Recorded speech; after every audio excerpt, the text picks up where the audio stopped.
This is not a love we can get used to. This is a terrifying love. I see a little glimpse of that love in my own heart as a dad, and it terrifies me. I had the worst 20 minutes of my life when I lost my son Joseph for 20 minutes when we were camping. We were all up in the woods. I live in Colorado. Thank you. Aww. Good. I have no idea why that fit there, but that's fine. Hoorah! Cute babies!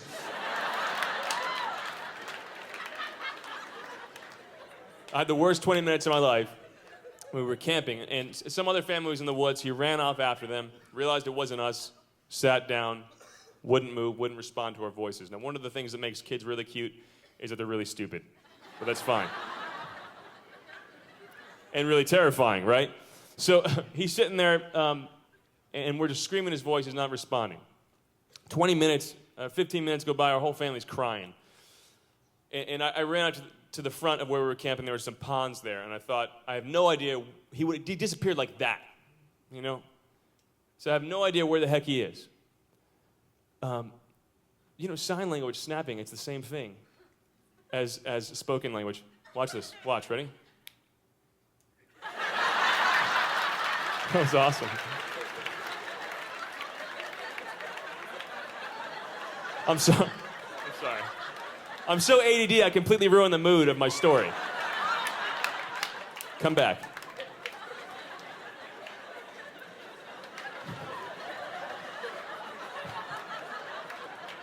Come back to me, children. All right, so as I was saying on a serious note, this terror set into my heart that was such a depth that I never felt it before. I mean, adrenaline was pumping through my body, and it felt like my world was falling apart. And I'm in this water knee deep, and I thought, I'm going to see him here any minute, just floating here. Because, I don't know where else he'd be. And this prayer leapt out of my heart. And it wasn't premeditated. It just came out of who I am as a dad. A little echo of who God is as my father. I said, God, you've given me such an amazing life. You've done so much good for me. You've given me so many blessings. Take it all back. Give me my son. Take it all. Take everything. Take my life. I just want my son. Thank God I got my son back and he didn't kill me.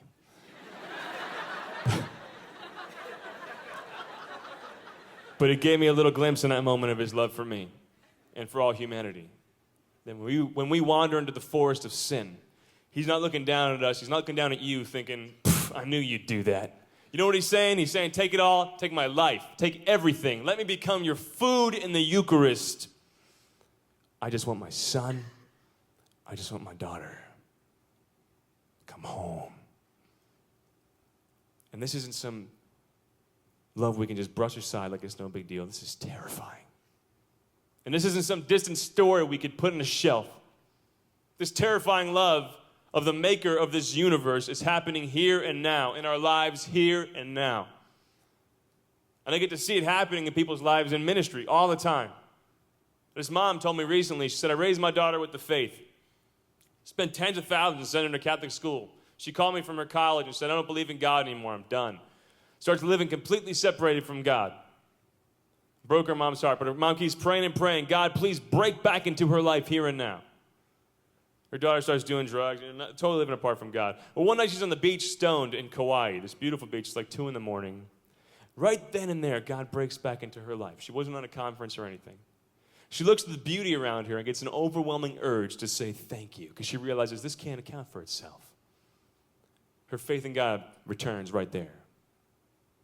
She goes to a retreat with Carmelite sisters, and she wanted to be away from everybody. And she's outside trying to escape from God. She felt like Jesus is in front of her with open arms. She can't stop sobbing. She goes to World Youth Day 93. Can't stop crying as she hears the voice of the Pope and realizes that's my shepherd, and I'm falling in love with Jesus and the church again. Greater miracle is she married me 5 years after that.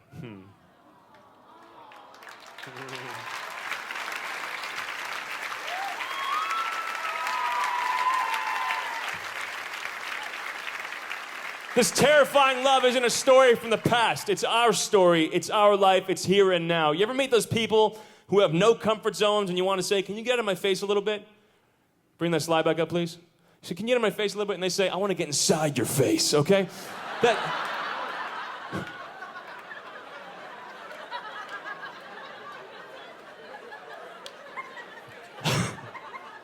That's Jesus, but in a good way. He literally wants to get inside your face.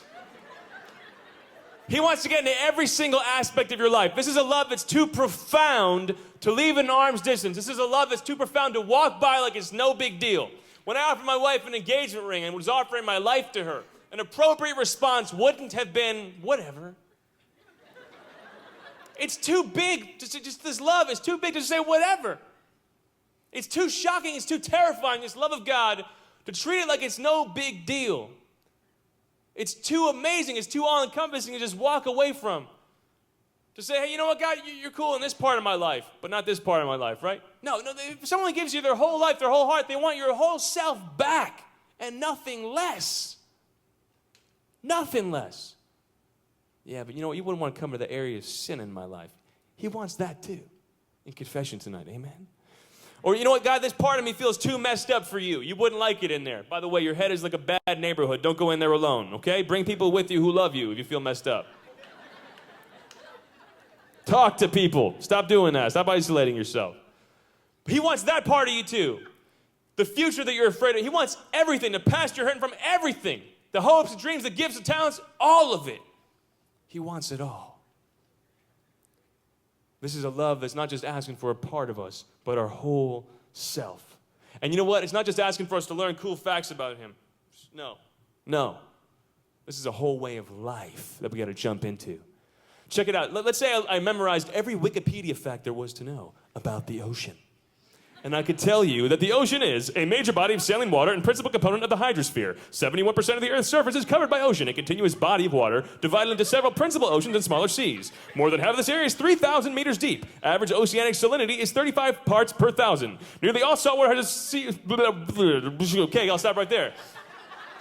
Who knows more about the ocean? The person who can tell you a couple cool facts about the ocean and kind of go through the motions and talk about the ocean? Or the stupid surfer who says, I want the ocean inside of my face?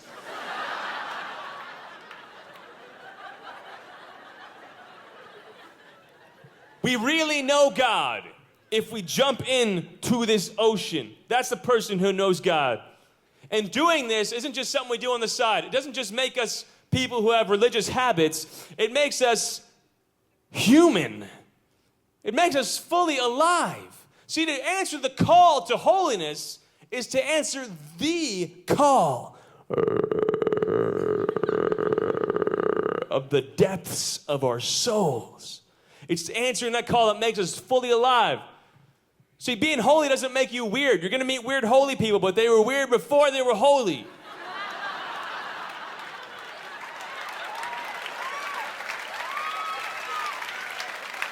I'm one of them. Being holy makes you fully alive. John 10:10, the theme of World Youth Day 93. I have come so that they might have life and have it to the full. It's so easy to forget this stuff, to be consumed with the garbage of the world that just bombards us. John Paul II, when he was Pope, went back to Poland. Any Polish Catholics in the room? Kibasi Posse, baby, the Kibasi Posse. He went back to Poland as Pope, and there were atheist communists in charge trying to squash the faith out whenever they could. This one beautiful phrase he repeated constantly on that first tour of Poland was this: you are not who they say you are. Let me remind you of who you are. You are not who they say you are. Let me remind you of who you are.